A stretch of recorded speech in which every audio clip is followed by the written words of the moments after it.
السلام علیکم ورحمۃ اللہ وبرکاتہ۔ آج ہم سورہ یوسف کی آیت نمبر 50 سے شروع کریں گے انشاءاللہ۔ اعوذ باللہ من الشیطان الرجیم، بسم اللہ الرحمن الرحیم۔ وقال الملک اتونی بہ، اور بادشاہ نے کہا کہ اس کو لے آؤ میرے پاس۔ یہ سیدنا یوسف علیہ السلام کی قید سے رہائی کا وقت تھا۔ اللہ تعالیٰ نے اس خواب کے سبب سے آپ کو رہائی عطا فرمانی تھی، تو جب وہ بادشاہ کا وہ مشیر خواب کی تعبیر پوچھنے کے لیے آیا تو سیدنا یوسف علیہ السلام نے نہ صرف اس کی تعبیر بتائی بلکہ اس کا علاج بھی بتایا اور پیشگی بات بھی بتا دی کہ اللہ تعالیٰ جو خواب اس نے دیکھا تھا اس میں تو اس نے صرف یہ دیکھا تھا کہ قحط سالی آئے گی، لیکن سیدنا یوسف علیہ السلام نے فرمایا کہ اس قحط سالی کے بعد ایسا وقت بھی آئے گا،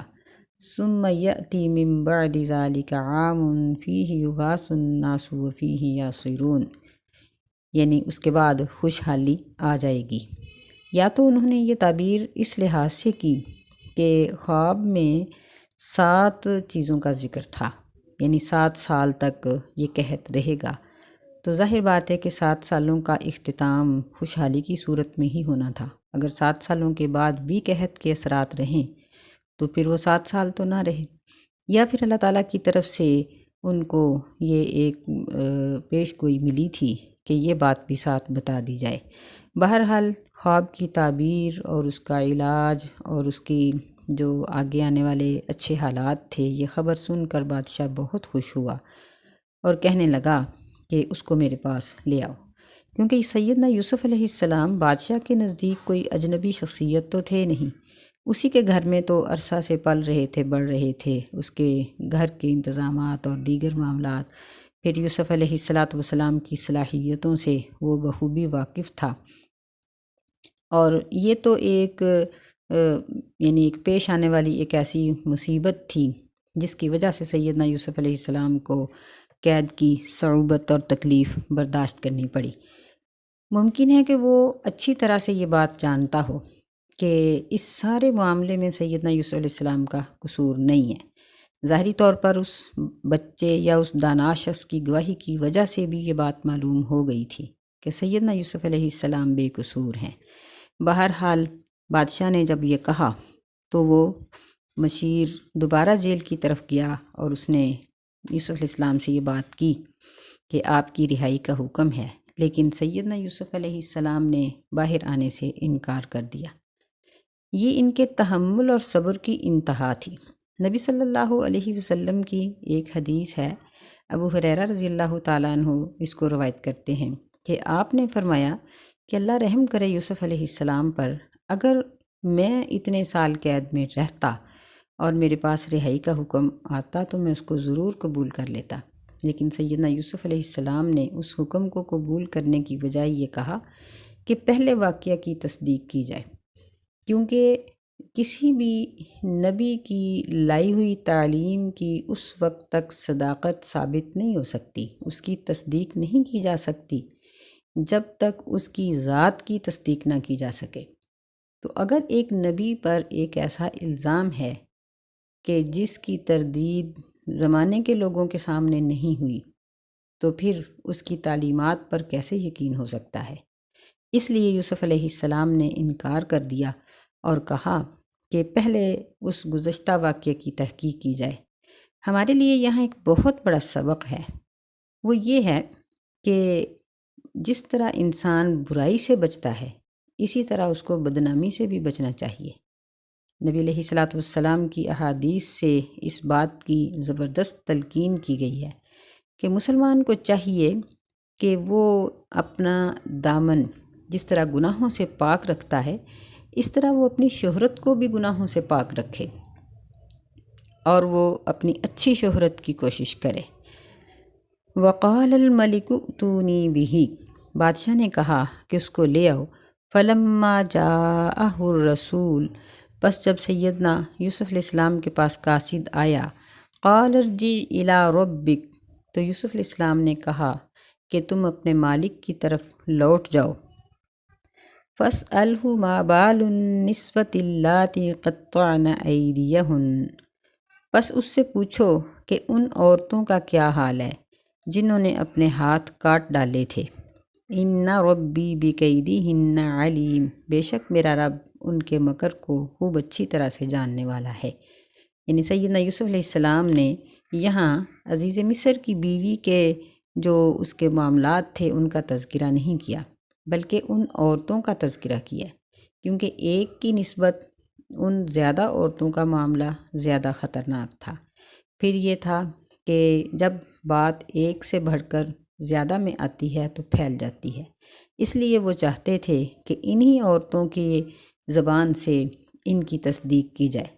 قال ما خطبکن اذ راوتن یوسف عن نفسہ، بادشاہ نے کہا کہ کیا حال ہے تم سب کا، یا کیا خیال تھا اس وقت تم سب کا جب تم نے بہکانا چاہا تھا یوسف علیہ السلام کو اس کے نفس سے۔ یعنی سیدنا یوسف علیہ السلام کا یہ سوال کرنے کا ایک مقصد یہ بھی تھا کہ شاید یہ جو گرفتاری کا واقعہ ہوا اس کا علم بادشاہ تک پہنچا بھی یا نہیں، یا وزیروں نے خود ہی اپنی بیویوں کو کنٹرول کرنے کے لیے اپنے طور پر ایسا کر لیا ہو کہ ممکن ہے کہ بادشاہ کو سیدنا یوسف علیہ السلام کی اس لمبی قید کا علم ہی نہ ہو،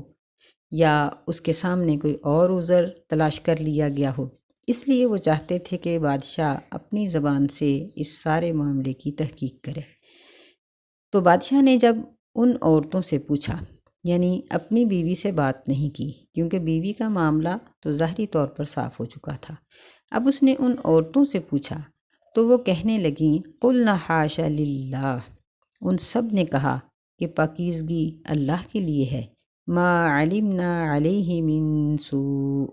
ہم نے اس کے اوپر کوئی بھی برائی نہیں دیکھی۔ یعنی سیدنا یوسف علیہ السلام کی انہوں نے تعریف کی کہ اس میں کسی قسم کی برائی یا برائی کی طرف میلان جھکاؤ نہیں دیکھا گیا۔ قالت امرأۃ العزیز الآن حصحص الحق، بادشاہ کی بیوی نے کہا کہ اب حق واضح ہو گیا ہے، انا راودتہ عن نفسی، میں نے ہی اس کو اس کے نفس سے بہکانا چاہا تھا۔ یعنی جب اس نے دیکھا کہ ان عورتوں نے اس بات کا اقرار کر لیا ہے کہ غلطی انہی کی تھی، تو اس نے بھی اقرار کر لیا کہ اس میں غلطی میری ہی تھی، سیدنا یوسف علیہ السلام کی غلطی نہیں تھی۔ وَإِنَّهُ لَمِنَ الصَّادِقِينَ، اور بے شک وہ ضرور سچ بولنے والوں میں سے تھے۔ یہاں تک تو بات بالکل واضح ہے کہ کون سی بات کس نے کی ہے۔ اگلی آیت کے بارے میں کافی اختلاف ہے کہ وہ بات کس کی ہے۔ ذَلِكَ لِيَعْلَمَ أَنِّي لَمْ أَخُنْهُ بِالْغَيْبِ، یہ اس لیے کہ تاکہ وہ جان لے کہ بے شک میں نے اس کی خیانت نہیں کی، اس کے غائب ہونے کی، یعنی اس کے غیر حاضر ہونے کی حالت میں۔ وَإِنَّ اللَّهَ لَا يُحِبُّ كَيْدَ وَإِنَّ اللَّهَ لَا يَهْدِي كَيْدَ الْخَائِنِينَ، اور بے شک اللہ تعالیٰ خیانت کرنے والوں کے مکر کی رہنمائی نہیں کرتا۔ اس جملے کے بارے میں کافی اختلاف ہے کہ یہ جملہ کہنے والا کون تھا۔ بعض کے نزدیک یہ ہے کہ یہ لمن الصادقین پر عزیز مصر کی بیوی کی بات ختم ہوئی تو آگے سیدنا یوسف علیہ السلام کی بات شروع ہوئی کہ انہوں نے یہ کہا کہ میں نے یہ سوال اس لیے اٹھایا تھا کہ بادشاہ اس بات کو جان لے کہ میں نے اس کی غیر حاضری میں اس کی بیوی کے معاملے میں کوئی خیانت نہیں کی۔ بعض نے کہا ہے کہ یہ عزیز مصر کی بیوی کا ہی جواب ہے کہ اس نے اپنے شوہر کو اس بات کا یقین دلایا کہ میں نے یوسف علیہ السلام اپنے شوہر کی غیر موجودگی میں کسی قسم کی اس کی خیانت نہیں کی۔ تو یہ یعنی اس میں اختلاف ہے۔ تو اس سے اگلی آیت جو ہے اس کے بارے میں بھی ہے وَمَا أُبَرِّئُ نَفْسِي، اور میں اپنے نفس کو بری نہیں سمجھتا، إِنَّ النَّفْسَ لَأَمَّارَةٌ بِالسُّوءِ، بے شک نفس ضرور آمادہ کرتا ہے برائی پر، إِلَّا مَا رَحِمَ رَبِّي، مگر جس پر میرا رب رحم کرے، ان ربی غفور الرحیم، بے شک میرا رب بخشنے والا رحم کرنے والا ہے۔ یعنی اس میں بھی بعض کا خیال یہ ہے کہ وما ابرئ نفسی، میں اپنے نفس کو بری نہیں سمجھتی، کہ یہ عزیز مصر کی بیوی کی ہی بات چلی آ رہی ہے کہ اس نے پہلے تو اس بات کی یقین دہانی کرا دی کہ میں نے اپنے شوہر کی خیانت نہیں کی، کیونکہ اللہ تعالیٰ خیانت کرنے والوں کے مکر کی رہنمائی نہیں کرتا۔ پھر اس نے انکساری کے طور پر یہ بات کہی کہ اس میں اپنے آپ کو مکمل طور پر بری بھی نہیں سمجھتی، کیونکہ نفس تو انسان کو برائی پر آمادہ کرتا ہی رہتا ہے، لیکن میرا رب بخشنے والا رحم کرنے والا ہے جس نے مجھے اس برائی سے بچا لیا۔ اور بعض یہ کہتے ہیں کہ یہ دونوں آیات میں جس چیز کو ذکر کیا گیا ہے یہ یوسف علیہ السلام کا کلام ہے کہ انہوں نے کہا کہ اس برائی سے بچ جانا، یہ اس میں کوئی میری اپنی بڑائی نہیں کہ میں اپنے زور بازو یا اپنے ارادے کے زور پر میں اس برائی سے بچا نہیں، بلکہ انسان کا نفس تو برائی پر آمادہ کرتا ہی رہتا ہے۔ جس طرح اس واقعہ کے اندر بھی اللہ تعالیٰ نے یہ بات فرمائی تھی کہ ہم نے اس کو برائی سے بچا لیا کیونکہ وہ ہمارے مخلص بندوں میں سے تھے۔ تو یہاں بھی سیدنا یوسف علیہ السلام نے یہ بات کہی کہ نفس تو آمادہ کرتا ہی ہے، لیکن جس پہ اللہ رحم کرے۔ جو لوگ کہتے ہیں کہ یہ سیدنا یوسف علیہ السلام کا کلام ہے، وہ یہ کہتے ہیں کہ یہاں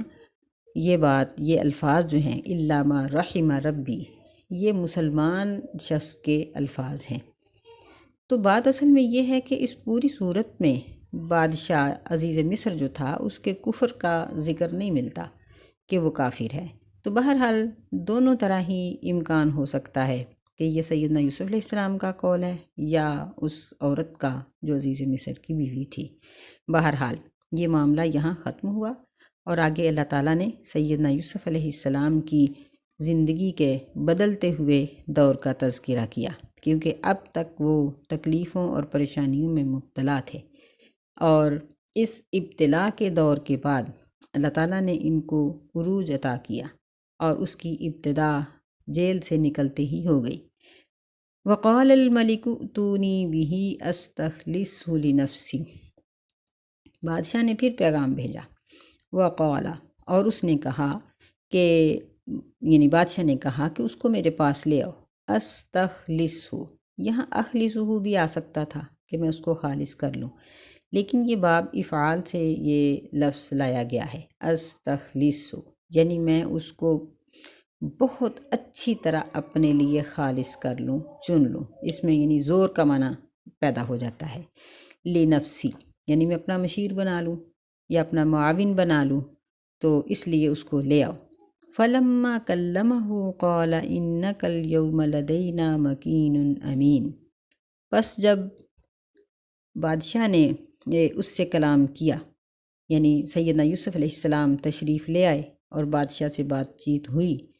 تو وہ کہنے لگا کہ انک الیوم، بے شک تو آج سے لے کر ہمارے پاس جگہ دیا گیا امانت والا ہے، کیونکہ وہ یوسف علیہ السلام کی صلاحیتوں کو اور ساری چیزوں کو بہت اچھی طرح سے جانتا تھا، اس لیے اس نے مزید کسی بات کے پرکھنے کی ضرورت ہی محسوس نہیں کی، اور کہنے لگا کہ آج سے ہم تمہارے عہدے کو